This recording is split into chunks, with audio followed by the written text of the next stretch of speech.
and welcome to another episode of the Afterburner Podcast. I am Sam Niedermeyer. With me, as always, a co-host, Mr. Bobby Koch. And Bobby, it is the last episode in which you will no longer be, I guess, a single man. I mean, you've been taken for a while, but you'll definitely be a married man. Yeah, legally, I'm still classified as a single man. So after this episode, I will not be a single man. I'll be married, and I guess more importantly, my finger will no longer be a nudist. My finger will finally put some clothes on. That's true. You got to make sure that you don't offend anybody with a naked finger, especially those kids that with tourists when they're walking around the city. Like that. Yeah, they look at my finger and they're scandalized. So we got Mile with us today. We're supposed to have a guest, but we have Mile with us today as usual, Mr. Mike Jarvis. How are you doing today, Mike? Not bad. Yourself, guys? It's a warm day in Canada. Life is good. Yeah, no snow, huh? No snow. It's actually been probably like mid-70s the last 2 days, so I'm able to get out, do some yard work, do some barbecuing. Life is good. Here's a question, though. Are you going to eat any soup? I'm with you in the fact that I really only eat soup either A, when I'm sick, or B, if it's like between the months of November and probably February, March. Yeah, that's the only way to do it. Dead of winter, you're sick. Otherwise, don't eat soup. Especially don't eat soup in spring or summer. Can you put some context behind why you asked that question? Earlier today, I was talking to Justin Bales, and he was telling me that he had soup for lunch. And I know he lives in Pennsylvania, so it's pretty much the same weather we have here. And I'm wearing shorts today. And if you can wear shorts, you shouldn't be eating soup. That's my take. You guys, this is just the kind of mentality that Big Soup wants you to think, that you have to eat soup year round. But you know what? You don't have to eat soup year round. Free the soup. Free your mind about soup and soup absorption. I like where your head's at. Yeah, no soup in the summer. Real quick shout out. We are drinking some of this Four Roses Bourbon. This was a gift to you, wasn't it? Yeah, this is a gift from the Superflex guys. I'm probably going to botch their last names, but that's Travis Rasmussen, John Hogue, and James Catullus, who was a guest of ours about 2 weeks ago. Yeah, big Cleveland fan. We had the Cleveland-only show. So, guys, thanks so much. This is delicious. Bobby's really appreciative. That was a really cool thing you guys did. Let's talk some football. You guys want to talk some football? I'm always ready to talk football. Excellent. Outstanding. We got a great show for you today. We're going to dive deep into the running back class of 2018. We're going to go into several running backs that are joining the National Football League and how that will affect their starting quarterbacks. So it's going to be a very, very specific show on just that topic. Before we get started, Mr. Mike Jarvis, go ahead and dish out that. You're going to dish out some Instagram info, I'm sure, but dish out the Twitter info. Where can people find you? You guys can find me on Twitter at Mike Jarvis. It's all one word. You can hook me up on the Insta at Mike Jarvis YNWA. If I could remember my MySpace, we throw a way back. I'd throw out my MySpace, but I can't remember it right now. Maybe next week. Right? Probably, I don't remember. So maybe that'll be next week. And the off chance that 55-year-old people are listening to our podcast on MySpace, that's where you can find Mike Jarvis at Mike Jarvis. There we go. Bob, you're next up, buddy. You can find me at Rec Fantasy. That's REKED Fantasy. You can find my work on DLF football as well as 2QBs. I'm also a draft day consultant. And just for this episode only, if you want to see wedding pictures and you're listening to the Afterburners podcast in like a week or so, I'll probably have pictures up. You can find me on Instagram at Rob Koch. That's Rob with 2 B's and Koch like my last name. This is the only episode I will drop my Instagram handle on. I'm very shocked you gave out the IG. Yeah, that's it. Very shocked. Guys, I am at The Needy One. This is at Afterburners Pod. You can find us at Afterburners Pod on Twitter. Obviously, we are the Afterburners Podcast on iTunes, Stitcher, Podbean. Make sure to subscribe, download, and review so that we can get those nice 5-star ratings. Actually, I don't even care. Give us 1-star ratings, whatever you want to do, and subscribe so you get the new episodes directly delivered to your earbuds. Sorry, real quick. My fiance is listening, and she wanted me to make sure that everybody knows that if you want to find the wedding pictures on Instagram, you can use the hashtag ByeByeBly, like the NSYNC song, except it's ByeBye, BLEI, ByeByeBly. I love that hashtag. Yeah, it's a good one. I'm going to punish the hell out of that hashtag this weekend. Good. And I'm going to be all over Instagram. And I'm going to tag Mike in them. Good. There we go. Just for you, buddy. All right, guys. We're going to talk some rookie quarterbacks. I'm sorry, rookie running backs are going to be helping some veteran quarterbacks, or what we think are going to be helping some veteran quarterbacks. I think the very first one we want to talk about was the first overall pick, and Bobby's super excited to fire off this topic. Second overall pick. Oh, that's right. Second. I forgot. Baker Mayfield. Yeah. Already first mistake of the episode. Let's see how many more I can get. Saquon Barkley to the Giants. Yep. We already know how you feel about it. Is this going to help out Eli? What are we doing here with him? Yeah, it will definitely help Eli. I like Saquon. I just didn't like the pick of Saquon at 2, but it'll help Eli because defenders will have to pay attention to the run game now, which means that it'll open up more passing lanes for other guys like Odell, Ingram, and Shepard. And Saquon's a good pass catcher, so from a fantasy perspective, it can only help Eli Manning. And Eli Manning's generally been at very minimum a QB2, if not occasional QB1 season. So he might have a season or two left of fantasy relevance, as much as I didn't necessarily want him to. So you went with there'll be a better rushing team, so that'll open up some more passing lanes for him, everything like that. Mike, and also Barkley can catch passes. Yeah, he's a good pass catcher. He really is.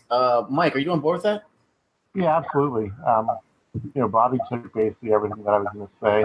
I think the real big thing is that, defenses are going to have to really respect the line, which is something that they haven't had to do for the Giants in, the last probably 4 years. And so, it will help Shepard, Ingram, and Odell get open. Not that Odell really needs any help, because he's pretty much a ridiculous talent as it is.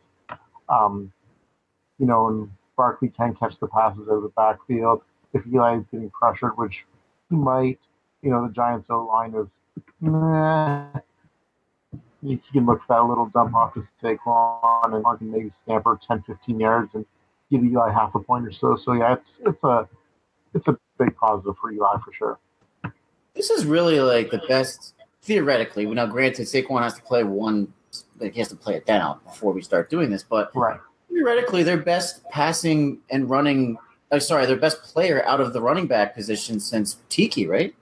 Yeah, I mean, it's like you said, we do have to see him actually play in the NFL, but presumably based on the things all the scouts are saying, as well as everything else, this is going to really revitalize their run game and is the best one since Tiki Barber. And I'm excited for it. Now that I've had some time, I have to get on board with what the Giants are doing, and I'm excited for Saquon and seeing what this offense can do. So I'm actually going to go hater on this one. I don't think it's going to affect one way whatsoever, because if you think about it, now granted they had no running game last year. The offensive line's like whatever, but Eli still has all of those weapons, and he had them last year, and he still didn't make amazing fantasy numbers. He finished. Odell was hurt for basically the entirety of the season. Exactly. And it was Ingram's first year. So you got to learn that offense. There's only one ball. I mean, like at all times. Right, but there's only one ball, but the quarterback has to be the one to throw it. So it may not help everyone else on the team. Everyone else on the team may have to share targets more, but it'll help Eli Manning.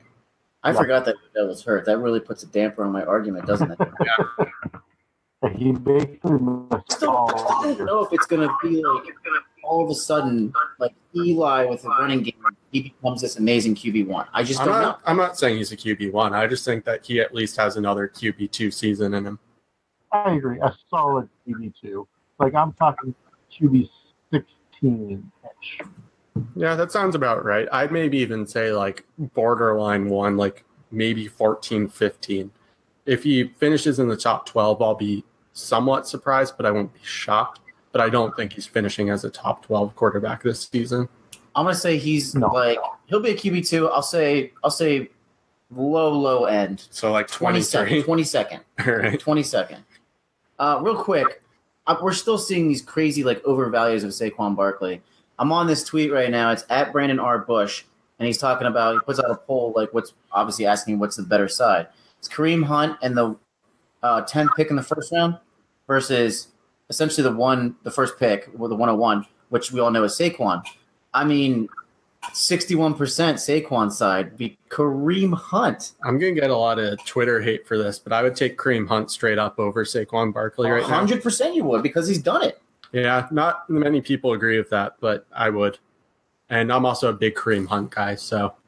Saquon or Kareem, Mike, what do you think? That's a really tough one. The fact that we haven't seen Saquon play it down in the NFL yet, I will give the edge to Kareem. I think by the end of the year, my tune might be changed quite a bit. But as of right now, I would say Kareem. Yeah, that's fair. I think a lot of people's views could potentially be changed after the season, at which point it'd be probably too late to acquire Saquon anyway. Oh, for sure. Outstanding. Good stuff on Barkley, guys. Another guy who's drafted this year, Nick Chubb from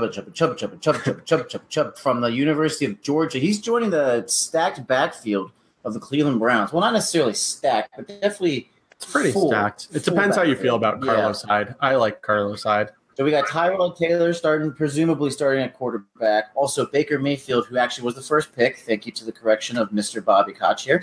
What are we doing with Tyrod Mayfield? What's going on with them in terms of Chubb helping out that backfield? Mike, do you want to go first on this one? Yeah, for sure. I don't think it's going to help them all that much, to be honest. The backfield for me is way too crowded. You've got Chubb. You've got Duke Johnson. You've got Hyde. It's a three-headed monster that needs to play itself out somehow. There's too many mouths to feed when you're trying to rotate three backs. And so I don't think that the addition of Chubb or Hyde or Duke will necessarily help Pfizer, as we like to call him, or Baker. I think Duke, out of all of them, will probably have the most upside, to helping the quarterback. I was looking at Chubb's numbers from last year. He didn't put up great receiving numbers, 4 receptions for 30 yards, no TDs. The year before, 5 receptions for 86 yards. Yeah, he's not really a passing catcher. Yeah, no, that not was at all. a game in college. I mean, he's a great runner, but I think the fact that Cleveland invested such an early pick, they're still looking for Baker or Pfizer to air it out, and so I don't. Pardon? My man Pfizer. Your man Pfizer. I don't see this having a big impact for either quarterback, whoever starts the Browns. So I'll go a little bit opposite of that. Not exactly, but I kind of with Mike where I don't know if it helps whoever's starting this year, but next year I expect Chubb to be more or less in sole possession of the backfield, maybe with Duke still there, although I think Duke is a free agent. And as I said before, having a good runner can open up passing lanes. And the other thing is, like, having a good runner can get you closer to the end zone, just because even if they're not necessarily receiving passes, they're usually getting yards if they're at least a good runner. So I like the help for Chubb, and I kind of see it in a way that it could help Baker when he first takes over, or even next season when he takes over. And I'm looking at Chubb as a long-term play for fantasy than someone I'm expecting to contribute high numbers right away. I love Chubb.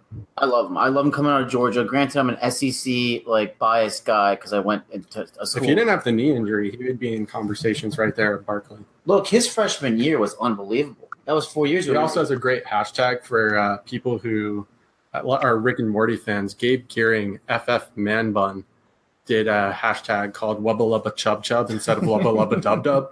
So if you like Rick and Morty, then you should like Nick Chubb. I love Chubb. I mean, I think he was great. Now, when there was actually some difference because when he was his freshman year, before the injury, he put up a ton of yards, scored a ton of touchdowns. He actually caught some balls out of the backfield too. Yep. Then he got injured. You could see that he kind of lost some of the maneuverability, gained his strength back up, and just pounded the crap out of teams this year. He also dominated the combine. Yeah, he was a combine great. The fact that the Browns got him as low as they did, I was really surprised. I think Nick Chubb, outside of Saquon Barkley, I should say, I had Nick Chubb as the overall number one running back, I guess number 2 running back. I think he's great. I think this is a great move for Cleveland. I think you're right, though, Bobby. I tend to agree. There's a lot more value long-term with him than there is, like, for this year. So it helps Baker Mayfield's value long-term. Absolutely. If you told me that Baker Mayfield and Nick Chubb would be in the same backfield in the NFL after watching this year, I'd be like, that's insane. But they are. Yeah. I think that really helps them out long-term. Last words, Mike? Yeah, it might. I'm a little skeptical. I just think that Hugh has the ability to kill anything that comes to Cleveland, so I want to see it before I get on board. Let's put it that way. Mike, have you heard the Cleveland death is a real thing? Have you heard the reports though that Hugh basically is just a figurehead where he doesn't have control of the offense because that's Todd Haley Nagy. Or Haley, yeah, and he doesn't have control of the defense. So it's like, Hugh, what are you even doing there? Like, really, what are your responsibilities? If Hugh Jackson was a character in the movie Anchorman, he's definitely Brick Tamland. Or if he was in the Office Space, they'd say, so what is it that you do here? I'm a people person. I saw that meme. I can't remember who posted it, but they posted it in relation to Hugh Jackson, and they nailed it, so I can't take credit for that. Or if he's Hugh like... Jackson would just come up and say, PC load letter. The fuck does that mean? Or if he's in the office, he's Kevin. Actually, not even Kevin, because Kevin's lovable. He's probably like, who's Gabe. That's who he's Gabe. Or Meredith. Yeah. Also, Meredith had her good moments. Hugh, I think, is Gabe. Gabe was actually pretty funny. Gabe's funny, but he didn't really have like any relevance to what they did in terms of like their jobs. So Hugh's going to start trying to bang the receptionist at the Cleveland Browns facility, and then he'll get transferred down to Florida. That's about right, right? Well, no, yeah, I'd say actually Gabe did have relevance, because he was supposed to be this big corporate figure that people were supposed to pay attention to and, get direction from. Well, that's what the fuck he's doing in Cleveland. But nobody's paying attention to him, and nobody's getting direction. Yeah, that's fair. That's a fair comparison. Jackson is Gabe from The Office. Okay. You heard it here first. Gabe. Let's go on to the next running back. We got Darius Geis. He was drafted by the Redskins, I believe. Yes. So it'll be him and Alex Smith in that backfield. So you guys know how much I hate the Redskins and Alex Smith.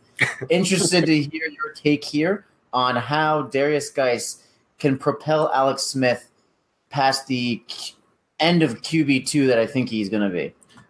So Darius Geis, I know everyone's saying, oh, he fell. He still was within the second round, which I think a lot of people are forgetting. They're acting as if he was like drafted as a sixth-round running back. Round, yeah. I know, it was something like, 7 running backs went before him, and that's concerning, but I still like him, and Washington's a great landing spot for him. His only real competition there was Chris Thompson, and Chris Thompson's just going to be relegated to passing downs. So, I don't know if he necessarily helps Alex Smith directly, except that, again, as we said earlier, having a good run game can help a quarterback. But I do know that I like Zach Reed at Tacit Assassin 13's parody song of Geis, which is Geis, Geis, Baby. So that's really all I have to say is just listen to Geis, Geis, Baby. Mike, what do you think? Geis, Geis, Baby. That's definitely in my head now. But yeah, I'm all in on Darius Geis and what he's going to do for the Skins. Their backfield was basically a mess last year. Chris Thompson was a revelation for them. And then, you got Geis, this guy who's coming in, who just fucking dominated the SEC as a junior last year. 11 TDs on the ground, almost 1,300 yards, 18 grabs, a couple scores in the air. Chris Thompson is definitely going to be the pass-catching back, but Geis, he's going to open up a world of possibilities for Alex Smith. Alex Smith is nothing but a fucking game manager, and he sucks at that. Wow. That's strong words after his season last year. He was very good last season. Yeah, but he wasn't on the Redskins. Exactly. I like him with Crowder and Thompson. Yeah, Thompson and some other You like him with that offensive line? Because Kirk Cousins was playing behind the third-string JV team in middle school. Exactly. I mean, the offensive line is a little in Washington, but guys can make shit happen. Like you guys said, running backs can open up some lanes for... I also just run really angry. If you look at any film of him, I know people say this all the time, but the way he runs really reminds me of Marshawn Lynch, where he just wants to drive people into the ground. Yeah, I think he's a big help for Alex Smith. Alex Smith is going to have to sit there and make those 20, 25-yard bombs for a touchdown. He's going to be able to sit there and say, oh, I've got a little 4-yard dink that I can throw over to, Doxson or Chris Thompson or whoever, or Geis if he wants to. It's going to be a world possibility. I still do not like Alex Smith, but he'll be a solid quarterback too with Geis in the backfield this year. If the Redskins were fucking smart, they would have Geis and Thompson on every play, like in the backfield. They would have two backs. They would have Geis and put them out wide.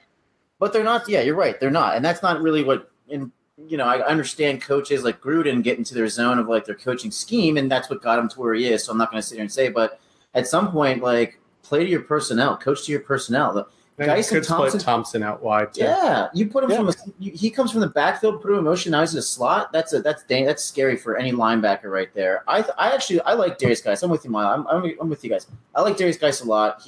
Bobby, to your credit, he runs freaking angry. Like he's a punishing bruiser running back. The downside is that like he's not going to get into the secondary with that fucking offensive line. So he's not going to create a whole lot more running. Now, granted, I think he's the best running back on the team by far. In terms of power running back. But he's going to be losing some snaps to Chris Thompson. Well, not a big deal. The other thing is Thompson also gets injured every year. As much as I don't want to say that because I have Thompson on a lot of teams, Thompson just can't seem to find a way to play a full season. Look, the one thing that's gonna have Geis is gonna have like a lot of snaps is if he doesn't know how to pass protect. If he doesn't know how to pass protect, he's not going to be getting a lot of snaps. He's going to have to be a very good blocking running back in the passing game. This might lead into our next running back, but maybe he should have played for the Seahawks because they don't care about whether running backs can pass protect or not, apparently. Yeah, so that's what I feel. I still don't think it's enough to put Alex Smith in my low end QB2. I tell you what, though, I like Darius Geis a lot. I think long term, as soon as the Redskins get that offensive line fixed and healthy, I think they could actually have a very dangerous running game for the next 5 to 6 years. Yeah, that seems very reasonable. Speaking of the Seahawks, that's up next. We have Rashad Penny drafted by the Seahawks in the first round, which was what we thought was a little bit of a reach. But then again, I'm sitting here drinking. I'm sitting here drinking Four Roses bourbon on a Tuesday night at 8:22, doing a podcast that no one's listening, live podcast no one's listening to, and they're not going to listen to until Wednesday. So I'm not the expert. That being said, how is he going to help out my man Russell Wilson, the GOAT Russell Wilson? Yeah, Mike, you can go first since I went first on Geis. Sure. I don't think he is, to be honest. Russell Wilson doesn't need any help because Russell Wilson is the GOAT himself, like you said. But, Penny, I don't know. That was just such a fucking strange selection that the Seahawks didn't need to make. They could have taken Geis. They could have fucking went in a number of different ways. That offensive line is a joke. Their defense is not what it was. I know Pete Carroll wants to get back to, the ground and pound and the Legion of Boom, but I don't see how Rashad Penny is going to help him at all. He was an okay receiver out of the backfield. Nothing great by any means. He scored a couple touchdowns and had, 20 catches or something like that off the top of my head. Yeah, 19. 19, thanks. But, he's a better runner than he is catcher out of the backfield. But even with that offensive line, I don't think people are going to be sitting there saying, oh, shit, we really need to, stop the run, because they know even if they do give it to Penny, the offensive line won't be able to block. So people can just sit back in the secondary and wait for him to get up into the second level and say, yep, now you're fucked, kid. So I don't think it helps Russell Wilson at all. I think that pick either A, should have been used on O-line help, or B, traded down. Sorry, Chase, but your Seahawks fucked up there. Yeah, the other thing is Penny, and I know this is something that everyone has to work on the pros, but Penny graded out as a particularly bad pass blocker. So I can't even necessarily see him, at least early on, being in on third downs. No. They still have, even though he's injured all the time, they still have CJ Prozice. And Carson. Yeah, and Chris Carson. So I feel like one of those guys will probably be the third down back. And, Penny might help them out. I actually liked Penny before the draft spot, but looking at the draft spot, they have no O-line to speak of. Russell Wilson is going to vulture all the goal line touchdowns pretty much. They have no defense anymore, so they're going to have to pass all the time.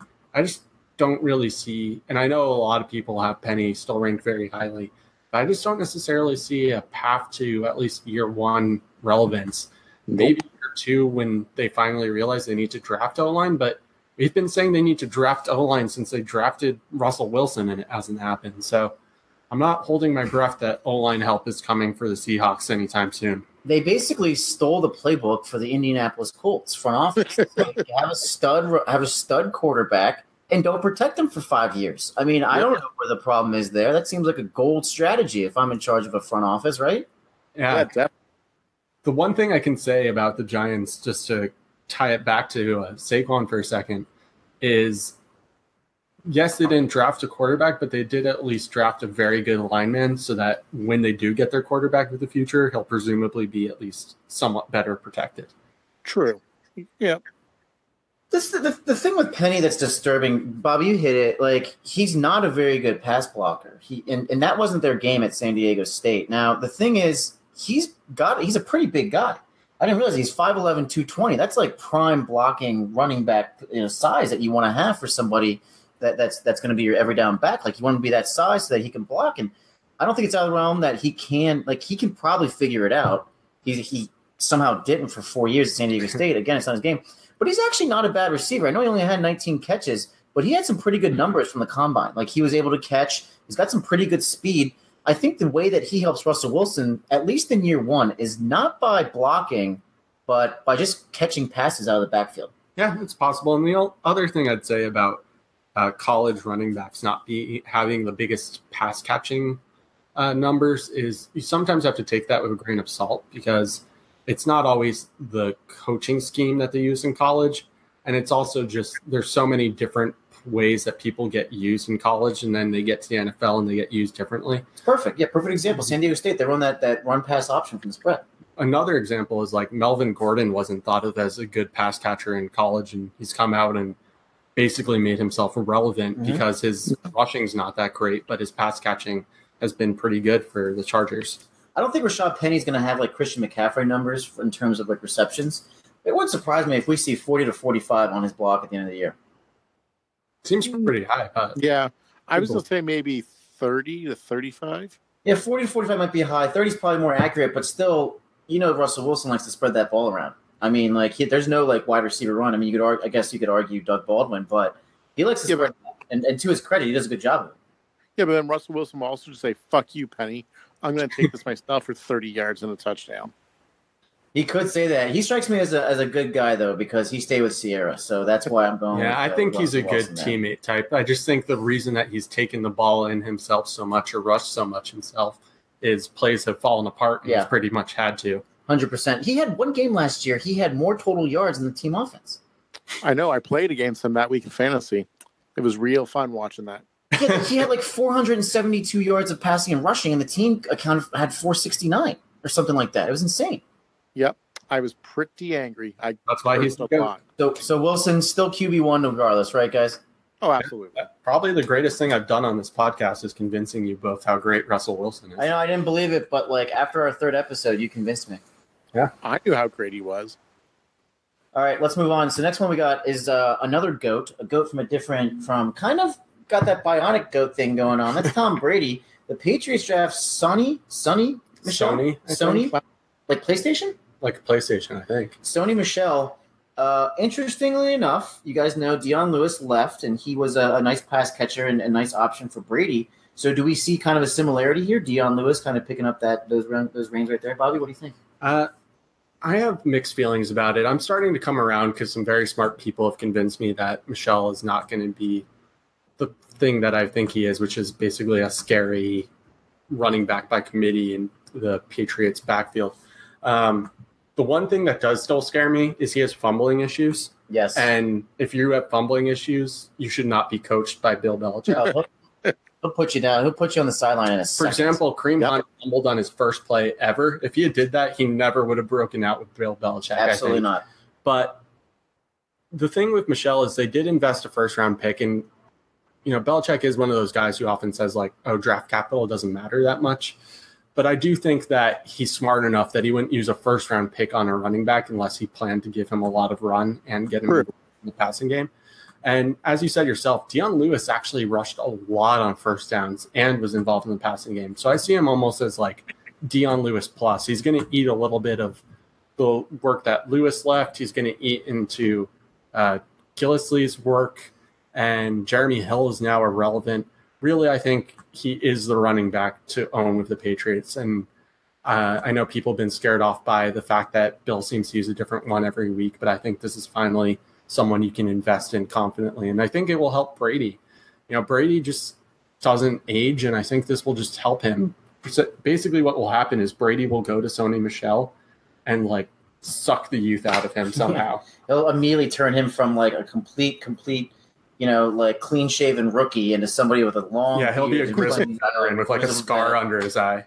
Real quick, Dion Lewis's numbers last year in New England: 896 yards rushing and 32 catches for 214 yards. So those are numbers that's to slouch at right there. He actually caught 32 out of 35 targets. That's a pretty good. Yeah, Dion Lewis is an insanely good pass catcher. But honestly, I wouldn't be surprised if Michelle broke those numbers in New England this year as a rookie. Yeah?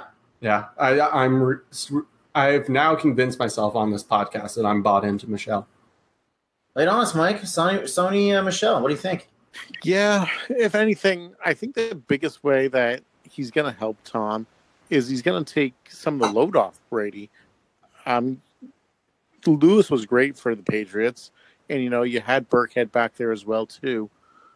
But I mean, no Patriots running back really was like, oh fuck, this guy's going to dominate. You go into a game thinking, oh, they're going to have a pretty good game, but not dominate. And Bobby brought up a very good point. Bill Belichick isn't going to use a first-round pick on a skill guy like a running back unless he's got big plans for him. So I think we might actually see Brady transition a little bit into what Breeze had last year, where he relies on the running backs a little bit more. Now, I know you might say, how's that going to help? I think it's actually going to prolong Brady into a cyborg even longer. So instead of having maybe only 2 years left, I think you'll get, another year or you'll get maybe 3, maybe even 4 years out of Brady still, because he's got somebody in the backfield who can take some of that load off, catch some balls instead of having to sit there and hit Gronk or, the now departed Brandon Cooks, 30 yards down the field. He can sit there. He can get that little, probably a little Y option, a little screen pass out left or right, however you want to line him up, and get 10, 15 yards on the screen, and then all of a sudden he's 5 yards from the goal, bam, into Gronk for the touchdown. In terms of game speed, I'm not talking like combine speed. I'm talking game speed. I don't remember the Patriots really having a running back that was like this explosive as Sony Michel. Like, I really don't. Like, I remember watching that SEC championship game, and that freaking guy like just completely opened the game up against Auburn. I mean, it was something else. And the reason, I don't want to compare like a college defense to like the NFL defense, but that's the only sample that we have to kind of like see him while he's during a game.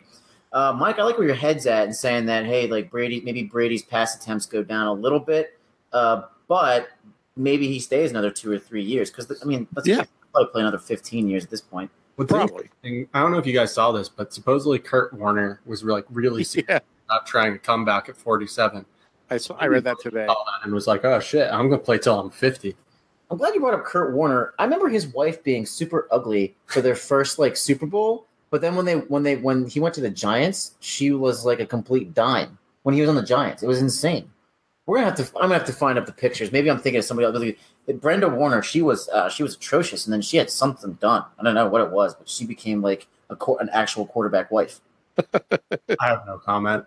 Neither do I. I don't remember that.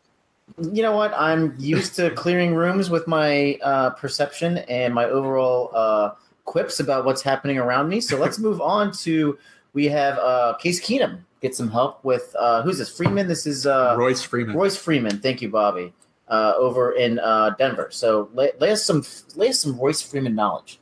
I think Royce Freeman can be an all-purpose back, meaning he can rush on first and second down. He can catch passes out of the backfield.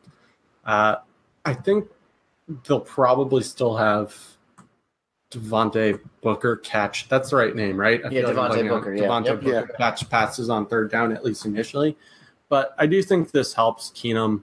I think I said this last week, but Keenum was one of my big winners of the draft because they didn't draft any quarterback really behind him. So it's really just Paxton Lynch and Chad Kelly. And they drafted a bunch of help for him. So Keenum's stock is decently up. And Royce Freeman is someone who, again, is going to help open up passing lanes. I think he'll do very well for the Broncos, although I think their O-line is still not great. I might be making that up. But it's okay. I like Royce Freeman a lot, and I really like the landing spot. So I think this does nothing but help Case. Yeah, I would pretty much agree with that. I was a big C.J. Anderson truther last year. I still am. I really like C.J., but the game script was what killed C.J. Anderson last year because the quarterbacks in Denver were fucking atrocious, so they had to try to throw 50 times a game to play catch up. But this will help Case Keenan. I can't say his name right now. That's okay. You're on brand, buddy. It's another name that we're butchering. It'll help Case a little bit. Freeman was a pretty good runner out of the Pac-12 last year for the Oregon Ducks. I do think he's probably better than what CJ was, and so that will give Keenum some more opportunities to stand around the goal line. And Keenan can run a little bit, so maybe we see the odd quarterback sneak here or there, get those elusive 6-point touchdowns for the quarterback, and realistically, it'll just help. As anybody who's listening to this podcast knows, I'm not big on Manny Sanders or DT, but this should help them. Should help Keenan a little bit, just by the fact that it's got a legit weapon in the backfield for the first time that Denver hasn't really had somebody really, really good back there. And I can't remember the last good Broncos running back. Terrell Davis, probably right. No, Mike Anderson had a couple good years.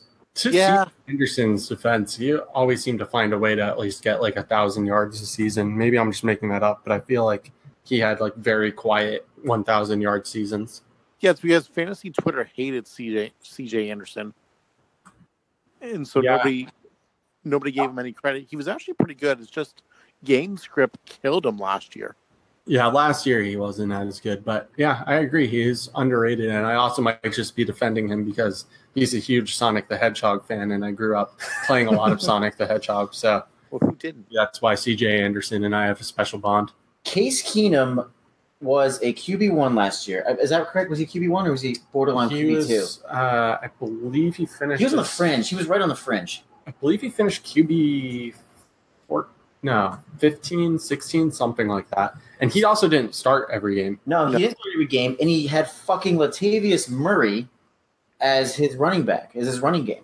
If you give him somebody like a Royce Freeman and Devontae Booker that can really split the carries and split the load right there, I think Case Keenum, you can make the argument is a QB1.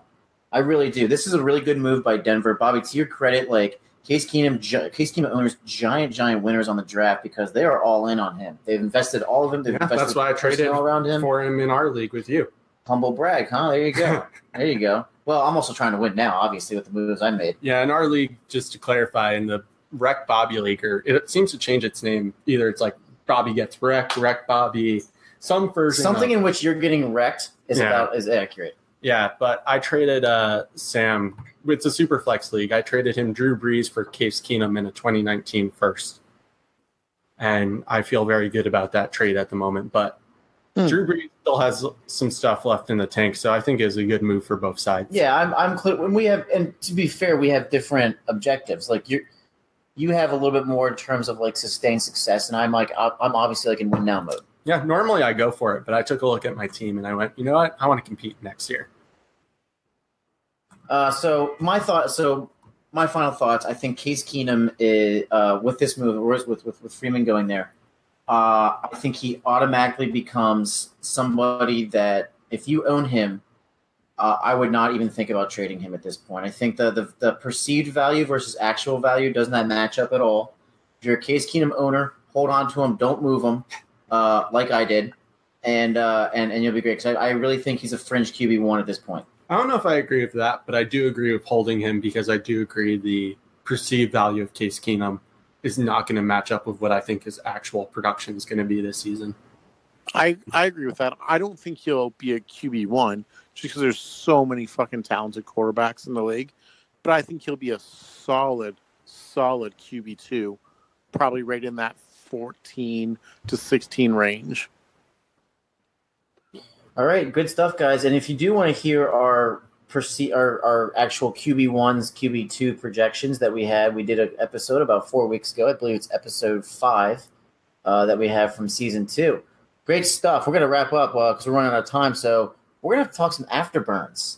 Who wants to start with the afterburns? I actually couldn't think of one at all. As I was actually venturing out today. I was doing some stuff, and something happened to me in which I was like, okay, this motherfucker's getting afterburned.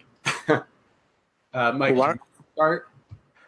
Yeah, I'll start. I also had a hard time today thinking about an afterburn until it was about 4:00, give or take. And I was on Twitter, and I see somebody post something. I'm like, oh no, that's got to be made up. There's no way that happened. And then I looked again, and I kept seeing more and more tweets about it. I thought, you son of a bitch, Mark Ingram, what the fuck are you doing, Mark Ingram? Oh yeah, suspension, right? 4 games. Popped with a 4-game PED suspension. Now, I don't know what you're doing. I don't know how you got popped. I don't know. There's reports coming out now that there's more to the story and that he's unhappy and he's not around the facility and he's not going to show up to the preseason and he wants out. What the fuck are you doing, Mark Ingram?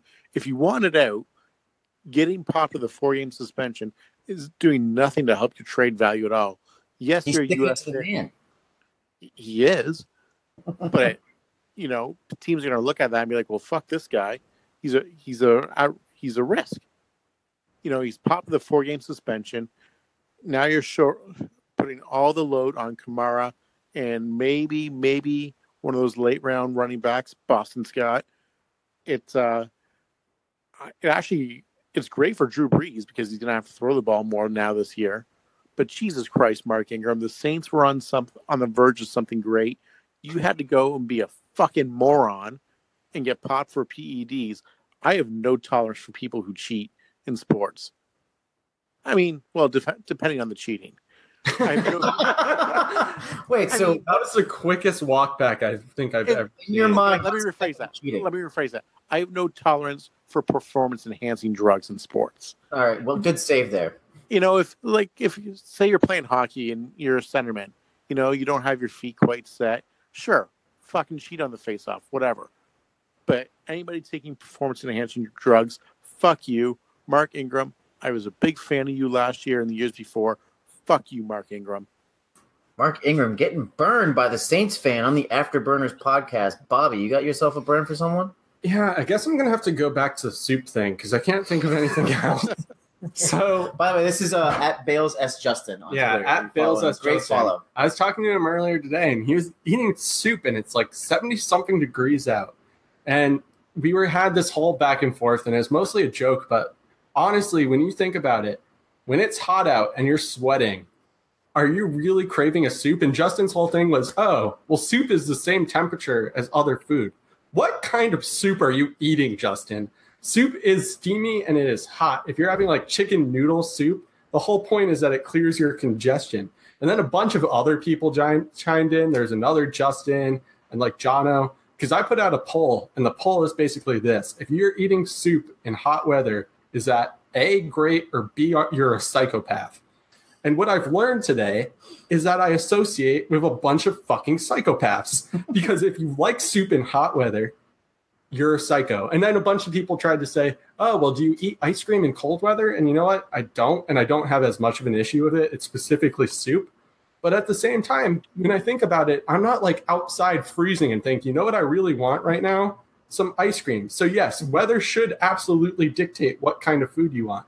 I'm not saying you can't have hot food in the summer because grilled food is great, but don't eat soup. That's just weird, man. And that is my burn of the week. It's like when it's like 60 degrees outside, if it's north of 60 degrees, I usually go for the iced coffee. If it's south of 60 degrees, it's Walton in our coffee. chat was giving me a hard time about saying that you should be drinking iced coffee when it's hot out, and I stand by it. You should not want like a sizzling hot cup of coffee if you're sweating balls. If it's 78 degrees out, I'm definitely going to have iced coffee. Yeah, I mean, I drink ice year-round, so I'm kind of counter my own point. You're just listening to Big Iced Coffee. Yeah. That's the whole problem here. Big Soup puts out all this propaganda, and someone linked me an article about, like, soup you can eat in the summer. Big Soup, I'm on to you. No soup for you. Fucking love the Seinfeld there right there, by the way. Fucking Campbell's and Big Soup. Always telling us how to eat our soup. Fuck you, Campbell's. We got you. All right. I'll clean up here on the final burn. So I found my perfect relationship. It's with a female that's going back to Houston on Thursday, and so we've spent some time together these last night and today. And today I was out in the High Line in New York, and as I was walking there, I'm making some moves, obviously, and we're going to kiss and make out a little bit. And this guy's walking his stupid fucking showcase poodle dog, and it gets in between us. And like as I'm like standing there, and the dog is just sniffing us, and finally like starts to pee. It wasn't on me and it wasn't on her, but it was close enough. So I looked over at him, and it's not like this old dude that doesn't give a fuck. It's like a dude that's probably younger than me. And my entire process was like, you see what I'm doing here, right? Like I just went from 12 to 6 because your fucking dog can't handle it, and it's right in between the two of us here. Really completely ruined the mood with me and this my new girlfriend, my new amazing girlfriend that's leaving in 2 days. And dude, with the fucking number one, you got a fucking poodle. I mean, come on, showcase poodle. You're like 25 years old, dude. What are you doing with a poodle? And two, like, way to ruin my game completely. I mean, it didn't ruin it, but like, still, the vibe was like messed up. So that's my afterburn. I know this guy's probably listening to this amazing podcast right now, but fuck you, poodle guy. Yeah, don't let your dog pee in the middle of, I guess, a moment.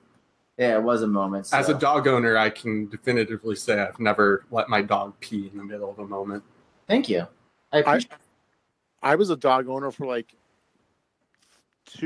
probably 3 hours on Saturday morning. What are you doing? One of those dog apps where you take? Yeah, Mike found a lost dog. Oh, that's right. Hey, did you find the owner of that, by the way? So I did. So here's a real quick story. I know we're running out of time. So my wife and I were going out to go yard sailing on Saturday morning, and we're driving, and all of a sudden she sees this dog walking down the street. And there's, I know some people are savages and let their dogs walk without a leash, but we're looking around. We don't see anybody like in the vicinity. So we're like, oh shit, like we think this dog is lost. So we go over, and it comes up to us, and it's got a tag with a phone number on it. So I try calling the phone number, and it rings a couple times, and it goes to voicemail. It's not one of those voicemails that says, "Hi, this is John Smith." It's a fucking automated voicemail that just says, "You've reached blah, blah, blah, blah, blah, blah, blah, blah, blah. We're not here right now." So it's like, fuck, how are we going to track this down, right? So I keep calling it. All of a sudden, my wife gets the idea. She's like, well, maybe this is a landline, and we can use it to, like, reverse look up the number. So we reverse look up the number on Google, and we get an address. So keep in mind, we're in Kitchener. So we look up the address. This address is all the way fucking North Waterloo. So in perspective, to drive there, it took us about 25 minutes to drive there. Damn. Wow, that dog must have walked really far. Yeah. And so we show up, and we're ringing the doorbell. It's probably like a good 2-3 minutes, and nobody's answering. I'm like, fuck, I don't think anybody's home. All of a sudden, this not old lady, but I would say she was probably mid-60s, comes to the door. And we say to her, like, hi, are you missing a dog? And she goes, well, no. We're like, oh. And then she's like, well, wait, what does the dog look like? And so we like, well, come here, come to our car. And so she comes to the car. She's like, oh, that's my daughter's dog. So the daughter lives closer to us. She probably lives like maybe a 5 to 10 minute drive away from us. So it must have gotten out in that fucking windstorm or whatever, but was registered to the mother's phone number and address. So we found the owner eventually. So yeah, I was a dog owner for about 3 hours on Saturday morning, and yeah, I think that's all I'm gonna be a dog owner of because it was enough for me. At least there's a happy ending to that story. Yeah, I'm glad you found it. I'm also going to nominate you for some type of award. Yeah, I'm not a total douchebag, just a half douchebag. So I mean, come on. I would say like 75% douchebag. 66%. Fair enough. We'll split the difference, guys. What a great episode. Really appreciate your time tonight. Thank you, everyone listening. But we're out of time, so we got to close it. We got to call it a day. Mike, sign us off with your info. Bobby, follow up, and then we're going to call it. You can find me on Twitter at Mike Jarvis, all one word. Hit me up on Insta, Mike Jarvis, YNWA. Over to you, Bobby. You can find me at Rekt Fantasy on Twitter. That's REKED Fantasy. You can find my work on DLF football as well as 2 quarterbacks. I'm a draft day consultant, and just for this episode only, my Instagram is ROBBKOCH. Use hashtag ByeByeBly, that's BLEI, to find pictures of my wedding after this Saturday. I'm going to make that hashtag on Twitter as well. I'm going to post a lot of shit and content on Twitter on Saturday. I might do a running documentary of it. If you mind, I'm going to do a live commentary, guys. I am at the Needy One.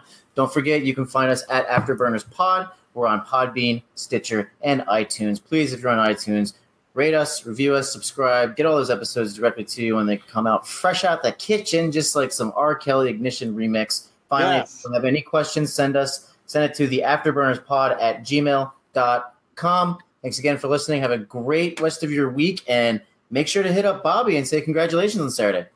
Keep it classy, Fantasy Twitter. See you next week when I'm a married man.